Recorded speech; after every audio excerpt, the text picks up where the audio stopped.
Bonjour et bienvenue à toi sur ce premier épisode de la série Les lois du vivant. Et pour ce premier épisode, nous allons voir ensemble pourquoi tu es fatigué alors que tu fais tout bien. Il y a quelque chose que j'observe chez énormément de personnes aujourd'hui étant chamane et évidemment lors de mes coachings, mais également de mes soins chamaniques. Et peut-être que tu vas te reconnaître dans ce que je vais dire. C'est cette sensation étrange, presque incompréhensible d'être fatigué en permanence, alors même que tu as le sentiment de faire les choses correctement, de suivre ce que l'on t'a appris, de respecter les règles, de manger soi-disant comme il faut, de travailler, de faire des efforts, d'essayer d'être une bonne personne, et malgré tout ça, quelque chose ne va pas. Quelque chose ne suit pas, quelque chose en toi semble constamment en décalage, comme si ton corps, ton énergie ou ta vie ne répondait pas à ce que tu fais. Et très souvent, à ce moment-là, la conclusion que les personnes tirent est la mauvaise. En fait, ils se disent qu'ils sont fatigués parce qu'ils ne font pas assez, parce qu'ils ne sont pas assez disciplinés, pas assez organisés, pas assez forts, pas assez motivés, alors qu'en réalité, c'est tout l'inverse. En fait, tu n'es pas fatigué parce que tu ne fais pas assez. Tu es fatigué parce que tu vis dans un système qui t'a appris à fonctionner contre toi-même, contre ton corps, contre le vivant. Depuis ton enfance, tu as été conditionné à croire que bien vivre, c'était suivre un certain cadre, un certain rythme, une certaine manière de faire les choses. Et ce conditionnement est extrêmement profond parce qu'il ne passe pas seulement par l'éducation.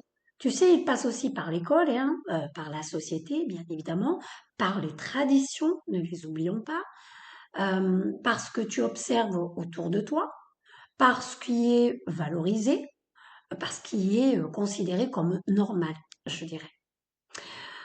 On t'a appris à te lever à des heures fixes, à produire, à être constant, à être efficace, à ne pas trop t'écouter, à avancer même quand tu es fatigué, à continuer même quand ton corps te dit de ralentir, à contrôler, à anticiper, à prévoir, à obtenir des résultats, à faire toujours un peu plus, toujours un peu mieux, toujours un peu plus vite.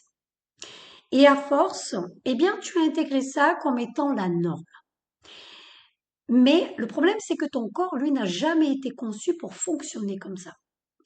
Ton corps ne fonctionne pas sur un modèle linéaire.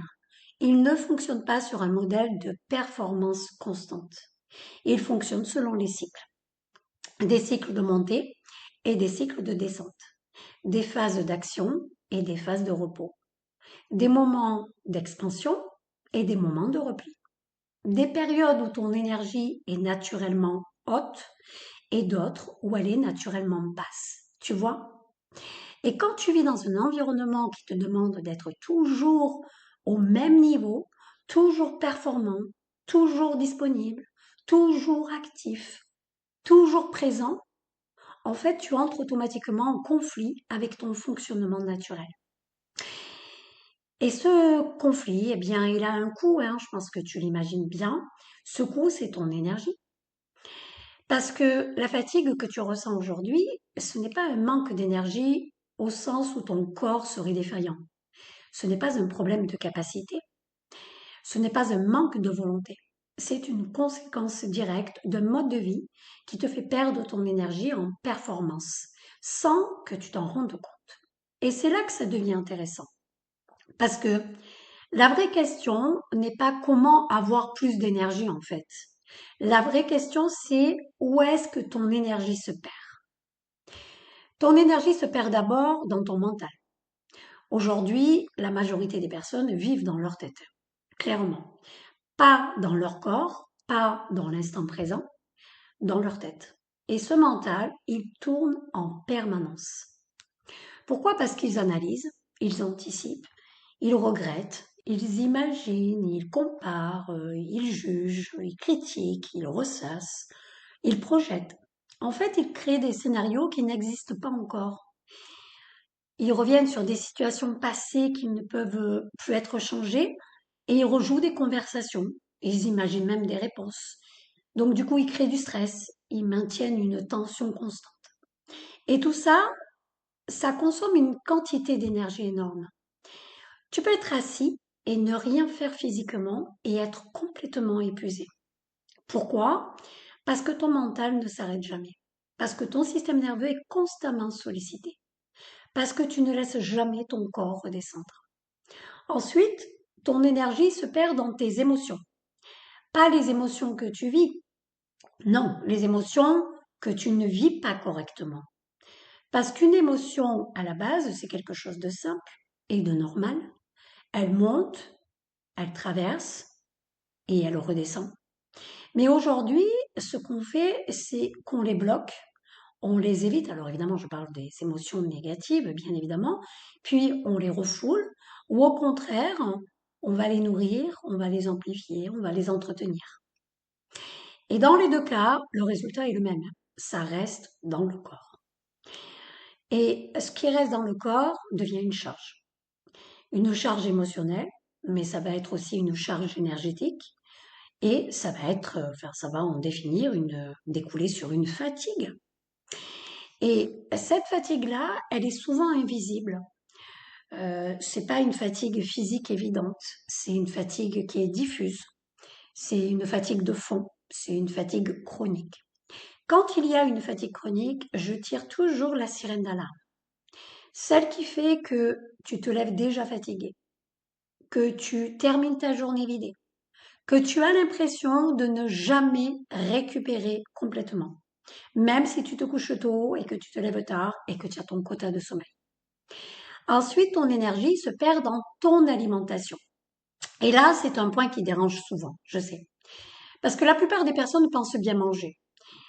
Ils suivent des conseils, ils respectent des règles, ils mangent équilibré, ils mangent protéiné, ils mangent varié, ils mangent comme on leur a appris, mais ils ne mangent pas en fonction de leur corps. D'ailleurs, le dernier épisode, ça sera sur le fait de manger vivant et je vous invite fortement à l'écouter parce que je vais vous transmettre mon expérience.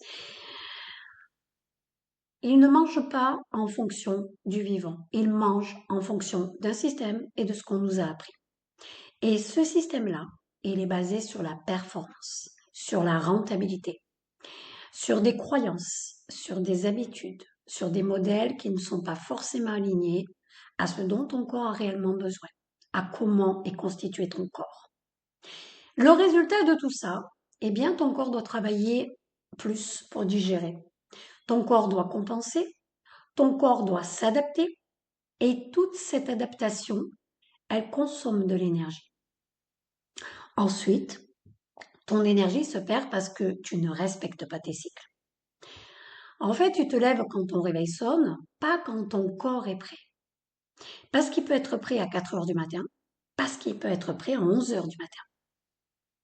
Tu manges à des horaires fixes, pas quand ton corps a besoin. Tu fais plusieurs repas par jour, savoir que notre corps a besoin que d'un seul repas par jour. Tu continues quand tu es fatigué. Tu t'arrêtes quand il est temps de s'arrêter. Tu vis selon des contraintes extérieures et pas selon ton rythme intérieur. Et à force, eh bien, ton corps s'épuise.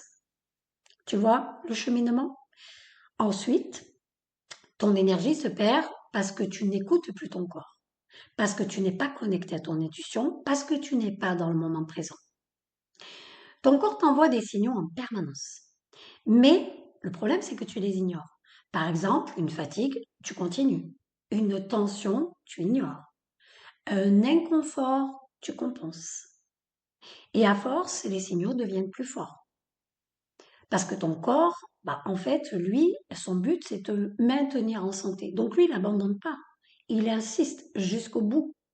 Jusqu'à que tu sois obligé d'écouter et de comprendre ce qu'il veut te dire. Et enfin, ton énergie se perd parce que tu n'élimines pas. Le corps a besoin d'éliminer, je m'explique. Les toxines, les tensions, les charges émotionnelles.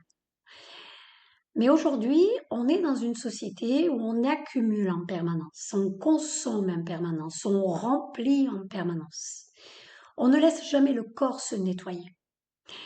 C'est pour ça que les phases de pause, de jeûne, de silence, de vide sont essentielles.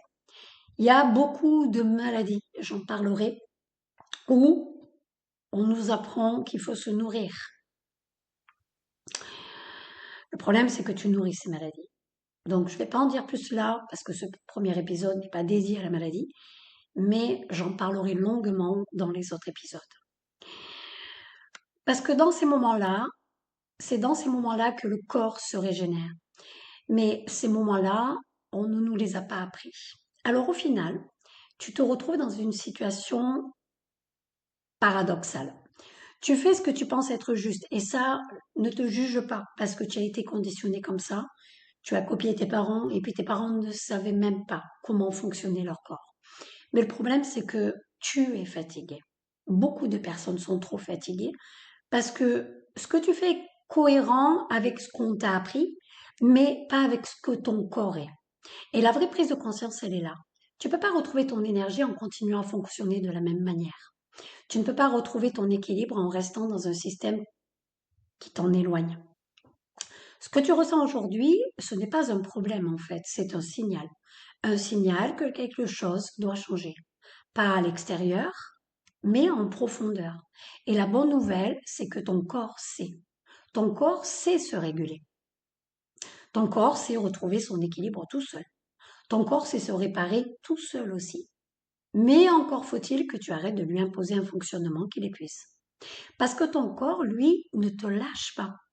Il te parle, et plus tu l'ignores, plus il parle fort. Alors la question maintenant, en fait, elle est simple.